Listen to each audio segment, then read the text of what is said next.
Be my girl, be my life. Make me say the la-di-da. You're the one that I like. Straight up, we can be got another one. Up in the sky, yeah.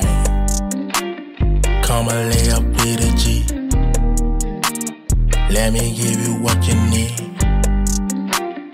I can Virginia Larzelere was the kind of woman who knew how to seduce men so much that she even seduced her own son. Could her seduction charm be so powerful that she would get a man to commit murder for her? Come join me in The Murder She Shed, where you can take time for some spine-tingling, rarely discussed true crime. Right from my she shed, and my name is Holly. Come on in my little shed and get your true crime addiction fed, usually 2 times weekly. Virginia Gail Antley was born on December 27, 1952, in the small town of Lake Wales in Florida. She had 3 sisters. They were a family of 5 that lived in a crowded trailer home. Virginia's father, Essie, actually her from the time that she was a small girl. Virginia hated living in a trailer home and growing up poor, so she was determined to not live an impoverished life as an adult. Virginia at an early age learned the art of seduction, that it could get men's attention and would often get her anything she desired. Although not extremely attractive, she could be anything and everything a man wanted her to be. She knew how to charm almost any man into her bed. Virginia's first marriage at 17 was just so she could leave her father's abusive household. Her first husband, Harry Mathis, was an electrician. Although he was a step up, Virginia thought she still lived in a trailer home, so not really was it a step up for her. She wanted more out of life. Virginia and Harry had 2 children together. Jason was the oldest, and then Jessica came along 4 years later. In April of 1975, she hired a man to kill her husband. She told Harry that her cousin's car broke down and he needed to go help him. When Harry drove up to the vehicle and got out to help the man, whom Harry assumed was her cousin, the man started shooting. One shot grazed his scalp and the other hit his right arm. Harry ran into the woods while 2 more shots were fired at him, but he was able to make it to a nearby restaurant. The shooter was never found, and it could never be proven that Virginia had been involved. Harry divorced her and was so scared of Virginia that he abandoned his children and went into hiding. I guess he was too scared to fight for his kids. He was just scared of her. He didn't want to stick around after that. He thought his booty was dead, so he was out of there. Only 3 years later, on a traffic stop, she was able to seduce Trooper James Matheny, a Florida Highway Patrol. It got hot and heavy quick, and only 2 months after meeting, they were married. She quickly opened credit card accounts in his name and also took a large life insurance policy on her new husband. We automatically know that is a bad sign. You get married, you instantly take out a life insurance policy. Hope your husband didn't do that. Now you're freaking out. I shouldn't even mention that, really. I mean, I guess it's not always bad, but anyway, I'm getting sidetracked again. Let's move on. One night, 3 months after they were married, she called police headquarters and asked to be patched through to her husband's radio, where she told him that the house was being burglarized. 2 deputies that happened to be closest to his house showed up first, and when they entered, Virginia was standing there holding a gun, looking shocked because it wasn't her husband. Not surprisingly, their marriage only lasted 6 months. Before the divorce was even final, Virginia had found a new husband, but after Virginia claimed he was abusive, it was annulled. Jason, Virginia's son, slept with his mom from the time he was an infant. Her daughter Jessica was basically ignored, and she was treated like Cinderella, always making her do all the chores around the house. Virginia felt like she was too good to do any chores, so she put Jessica up to all that kind of work because I guess her hands couldn't get dirty. Virginia told Jason it was his job to protect her, and when she didn't have a man over sleeping in her bed, then she would have Jason in her bed. And I don't mean in a mom and son type way. If a man got physical with his mom, Jason would threaten to kill them. In 1985, Virginia would meet a dentist named Norman Larzelere from Edgewater, Florida. Edgewater is just minutes from several beaches, and also it is a close drive to Orlando, and Virginia felt like it was an upgrade from living in Polk County. After Virginia seen Norman's mansion and realized that, well, Mr. Norman had quite a bit of money, she soon began to use her seduction skills. She didn't think he's very attractive, but it was all about the money to Virginia. Doc Norman Larzelere was a good, kind-hearted, and generous man. Norman's father had been a dentist, and although at first Norman didn't want to be a dentist, he grew to love his career. Norman loved the outdoors and could often be seen fishing with his dog on his boat. He would give rides to strangers and give money to anyone who had a tale of woe. Just the kind of man that Virginia felt she could control, and Norman quickly fell for her charms. They got married June of 1985, and Norman adopted Jason and Jessica. And by all accounts, he was a good father to them. In fact, Jessica grew to love him. Norman and Virginia had their first fight. Soon after that, Jason took a sword off the wall and threatened Norman with it. Jason was so intent in sleeping in the bed with his mother that Norman had gotten into a big fight with him about that. After one such conflict about this, Norman told Jessica that Virginia and Jason needed some psychological counseling. You ain't kidding. Messed up. Virginia went on to have 2 more children with, well, supposedly Norman. But it was said that Jason could be the father because they looked more like Jason. Both children were boys, and when the oldest boy was old enough to talk, like it's not strange enough, he told Norman that Jason was playing with his tummy whacker and asked if that was all right. Norman was enraged, but not long after this, Jason moved into his own place, which of course Norman was financing because Virginia made sure of that. Virginia became in charge of the financial side of Norman's dentist office. Surprise! Virginia was billing patients' insurance for procedures not even done and charging huge amounts of money for procedures that were done. She would often pocket money and not pay taxes. She stole Norman's prescription pad and wrote scripts for both her and Jason, and also for Jason to sell. Virginia would constantly have lovers and often flirt with patients at the dentist office, which would cause friction even at the office. She was known for wearing low-cut blouses and tight clothing at the office because she enjoyed the attention she received from men. Virginia would freely spend Norman's money on herself, her children, and also her lovers. She was living it up.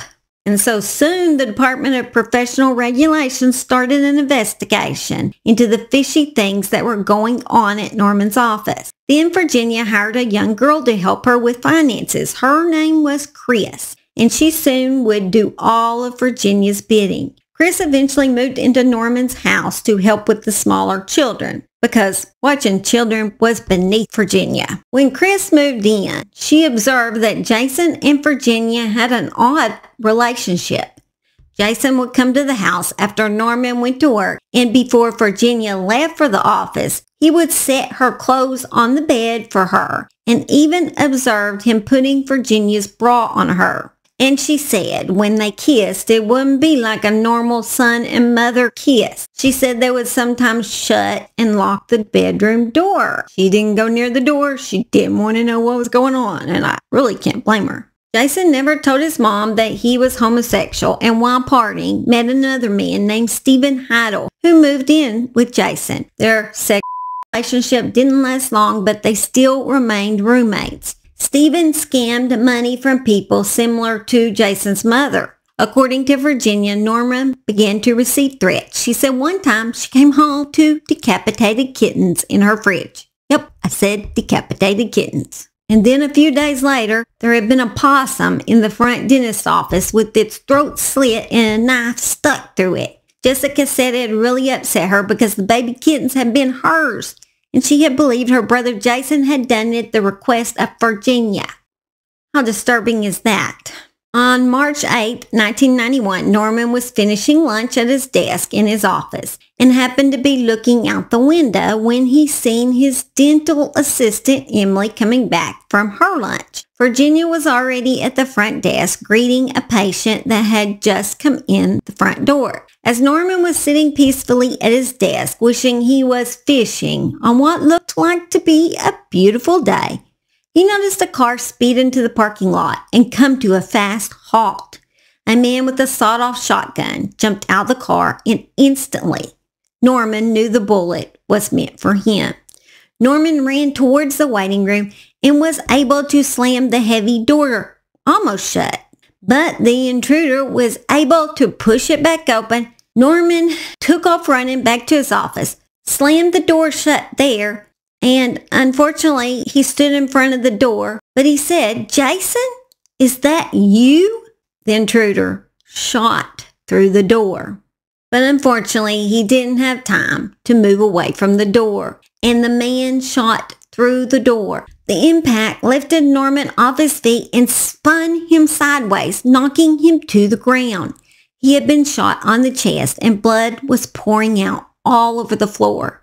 Virginia got down on the ground and gave the doc one last kiss as tears were streaming down her cheeks. Virginia then ran over to the phone to call 911. 911, what's the emergency? Hey, give me a needle. What's the problem, ma'am? Somebody just came in and stole the house. Somebody what? Somebody just came in and stole the house, man. All right, calm down, ma'am. I need your help. The gentle and kind-hearted Norman had passed away before the ambulance had even arrived at the hospital. Virginia and Jason were arrested 2 months later.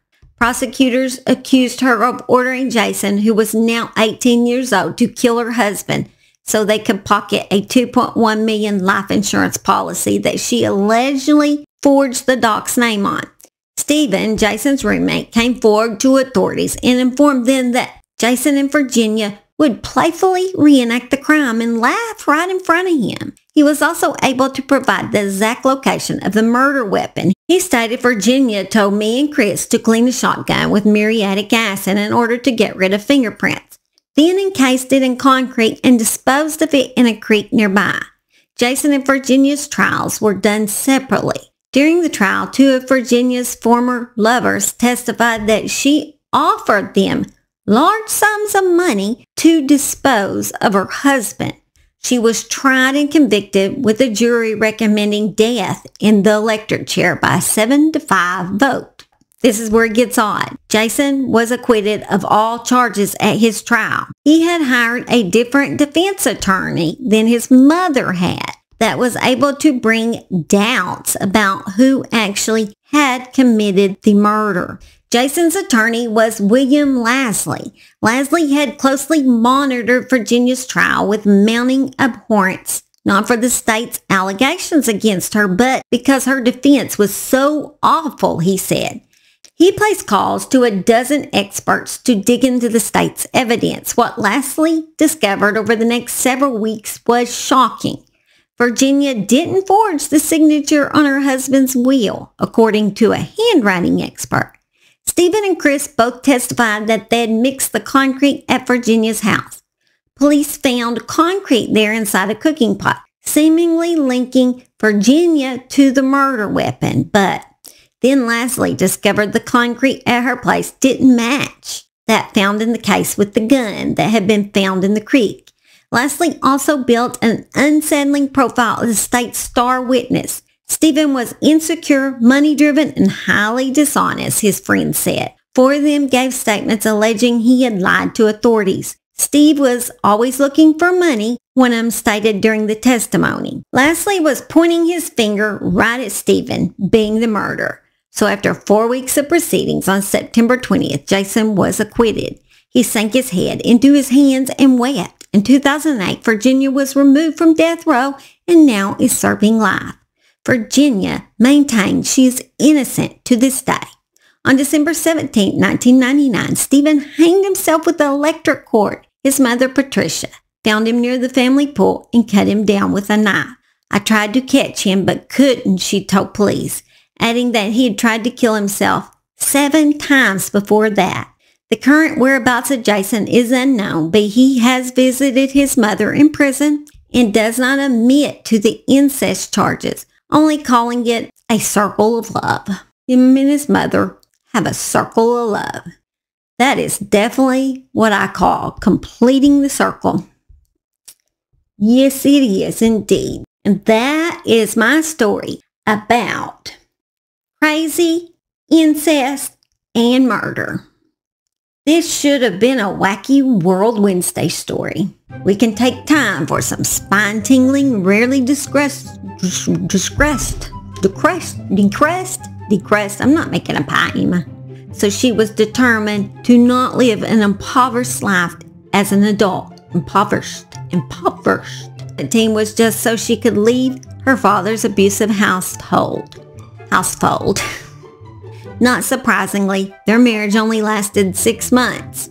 Now this woman knew how to run her husbands off, and I can definitely see why. She was one bad beep, definitely. I guess her hands couldn't get dirty on nothing but holding greasy men, because today is my baby's birthday. Him and his girlfriend are coming over.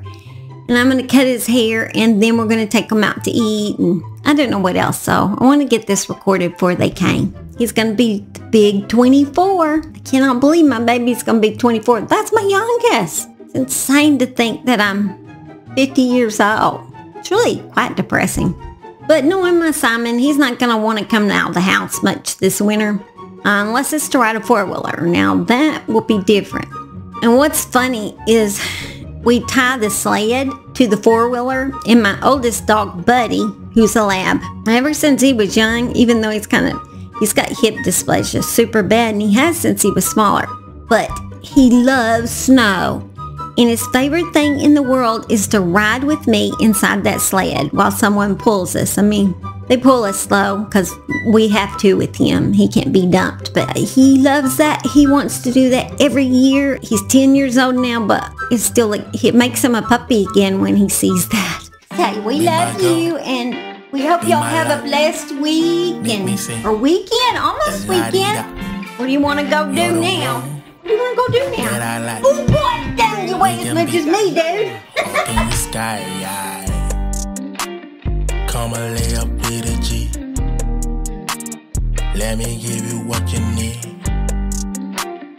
I can take away the greed, replace it with the best of things.